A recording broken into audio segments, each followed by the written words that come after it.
Hello and welcome back to the channel. I've been on a bit of a break, but I'm back. And as always, I'd like to thank those of you who have liked the videos and have subscribed to the channel. I will keep making the videos if you keep watching them. Also, a huge shout out and special thanks to Julie, Carl, Luke and Craig at Vector Air. Now, Vector Air have kindly lent me this rifle along with some peripherals. I'll show you shortly what they are. This is the KalibrGun Cricket II Tactical with the carbon stock in 177 format. Now, I know this rifle comes in a variety of different stocks. It comes in 2 different forms of wood and also, I think, 4 different versions of laminate. I'll pop those up on the screen, but this is the carbon stock and I'm really fortunate to be able to review it because from my perspective, I haven't been able to or had a rifle with the carbon stock before, so I'm super excited to see this. Now, I haven't even taken the rifle out of the box or anything. All I've done is got the box, cut the tape open, and I thought I'd share the unboxing experience with you on camera. So, yeah, let's get to it. So, here we go. Okay, straight off the bat, what do we have here? The instruction manual and a bag. What's in the bag? Okay, so we've got what looks like magazines. We'll take a closer look at those. And some O-rings and also a filling adapter. Just take a quick look at the instructions. Nice in colour. Warning. Can't ignore that really. Cricket 1 instructions. This is the Cricket 2. It's not the Cricket 2 Smooth, it's the Cricket 2 Tactical, but with a carbon stock. I'll go over the details in terms of which one specifically in a moment. Here are some specs, which is good to see. This nice little instruction book. You know, nicely printed, nice colour pictures.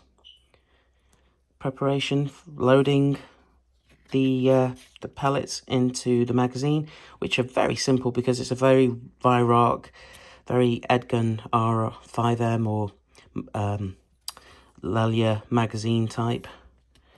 Spherical and easy to load, which I like. The cocking mechanism and loading because of the essentially the magazine lock. I'll show you that momentarily as well from what I've seen. Safety catch, different positions, 12-month warranty details, sticker packaging, and some notes. Okay, just put those to one side. Right, let's have a look under here. Okay, there's the rifle. Interesting, it's loose in foam. There isn't anything securing it. Those are my initial impressions. There's no cutouts or inserts. It's just loose, but let's lift it out. Okay, and just pop the box down a moment. 1 second.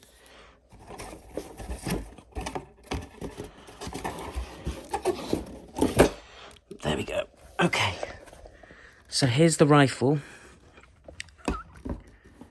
Now, a few things about this particular rifle. The barrel is 450 millimeters long. It's got a 360cc carbon bottle on the front, which I believe is good for about 200 shots.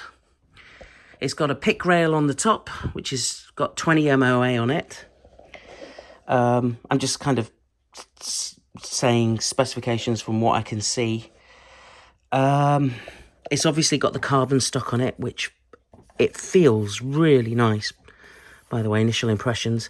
Albeit I notice on here, whilst there's like a small shelf over here, there's no stippling on it whatsoever. But you would expect that, I'm assuming, with a carbon stock. I also saw that there's a swivel stud here, but there isn't anything at the front. But I do know, I think, that if you... Am I right in saying if you push this and pull it or turn it, it comes out, which I'm not gonna, there you go, it does. Push that little button in and it comes out. I'll just pop that to one side. Let's turn it over for a moment. It's relatively light, actually. It's not heavy. Obviously, you'd expect that. There's the manometer. Currently, it's just under 200 bar. I believe it does go up to 300 bar, but advice is I'd probably take it between 200 and 250 because I've got a bottle. I'm not using a compressor, so I'd probably take it about 230, 240. Obviously, better to go under than go right to the threshold. Interesting in regards to, I'm just kind of going all over the place here rather than starting at the back and moving forward. There's trigger guard, which is cut off over here. So technically you could swap the stock out if you wanted to without the trigger guard interfering. The safety catch is flush here at the moment, but I believe it's a push-through device. So it's safe because it's over here like that. And if I push it down because it's flat, it's now in fire mode. Although another point is that there's nothing denoting, I mean, it's red in fire mode now, but there's nothing saying that that's safe, if that makes any sense. It's always got the red showing, which could be confusing. Okay, let's go at the back here now, look. So over here, I believe you have to push this back to load the gun with the magazines. Again, I've not had a KalibrGun before, so I'm assuming obviously you put the cocking lever back. I'll do that in a minute. I just want to see what it feels like. And then you push this back and put the magazines in. And I believe there's two different stages here. First stage allows you to rotate the drum as if it's a single shot, and then furthest stage, which is where it is now, indexes the magazine with each pullback of the cocking lever.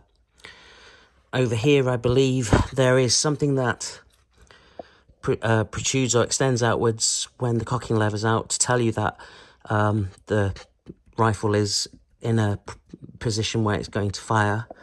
Let's try it now. Let's try the cocking lever. So there's a kind of a stiff movement there that you're pulling it off, almost like it's stuck to the breech. And then let's pull it back.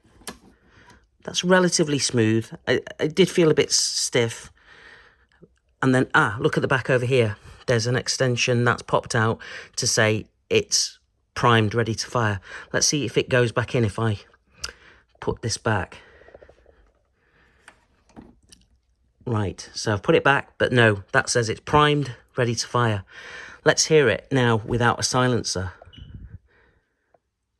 Okay, so there's a bladed trigger. It doesn't feel like it's metal, interestingly enough. There's a first stage there, clear first stage, and then definitely a crisp let off on the second stage. It's not got too much of a snap to it, to be fair.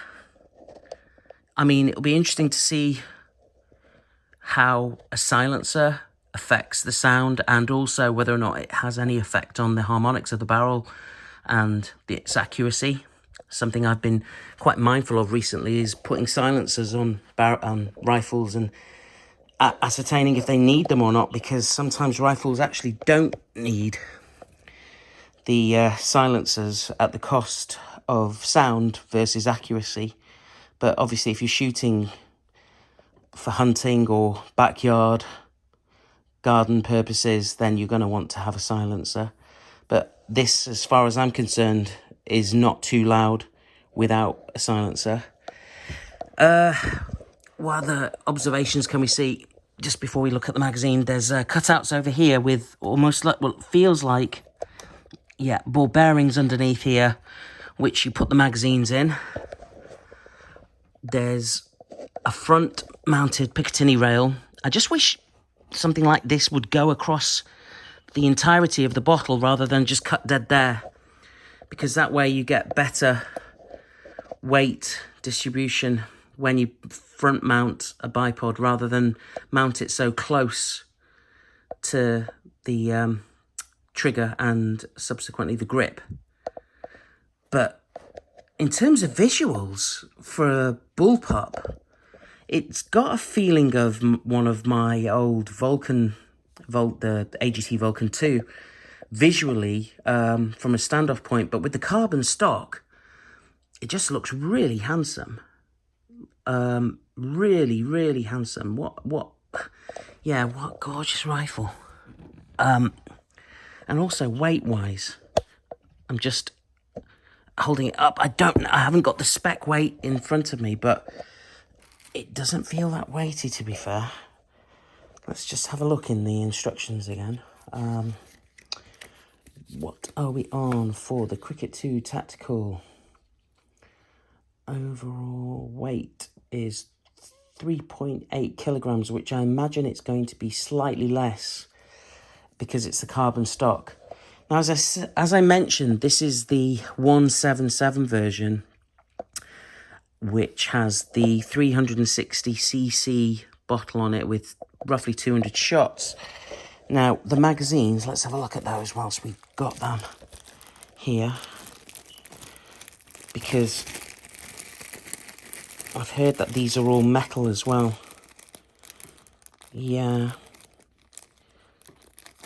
Now, I'm also told that you load the pellets in this way, and essentially this raised cog section is used so that when you, I'll just pop those back down, when you pull the cocking lever, there's a device that essentially appears through here, which, if you watch my finger, acts as a lever which drags down the magazine, thus indexing the next pellet. It latches onto these little teeth and pulls it down. But no, it feels like a quality item. I've had plastic versions of this for my, I believe it was an R5M a while ago. And yeah, you can definitely feel the difference. These are so easy to load. I mean, in fairness, literally you could just obviously speed load them like this. I even do a cheat speed load where I've got pellets like this and just poured them in to my hand there and just shook them, and then they've dropped in and you push them all in. But obviously I'm mindful then of whether or not specific skirts in there have been deformed or not. That's if you're just wanting to just do some rough target shooting or plinking in the back garden.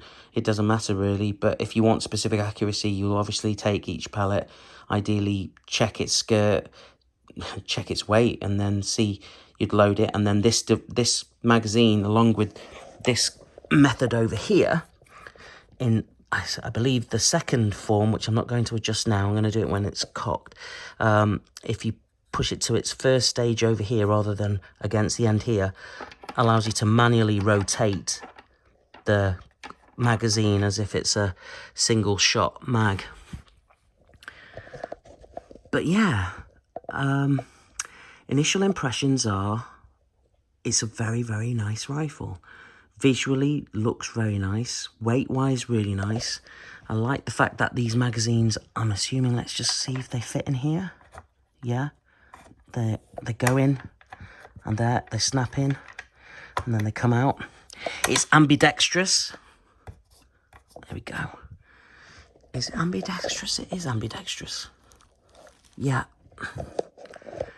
So that cocking lever can be moved from the right to the left. Let's just over here, yeah. There's a plate over here, so you can remove that and change the cocking lever over. Because the grip doesn't have any particular side to it, it's essentially echoed. The same on both sides. It is ambidextrous. The only thing is bearing in mind the trigger, the safety, pushing it from one side to the next.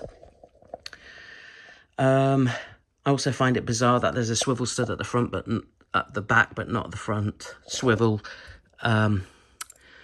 device over here, but nothing forward facing. Oh, something I haven't covered is there's a bung over here which you then use to basically fill the rifle with. Let's have a look what was in the bag.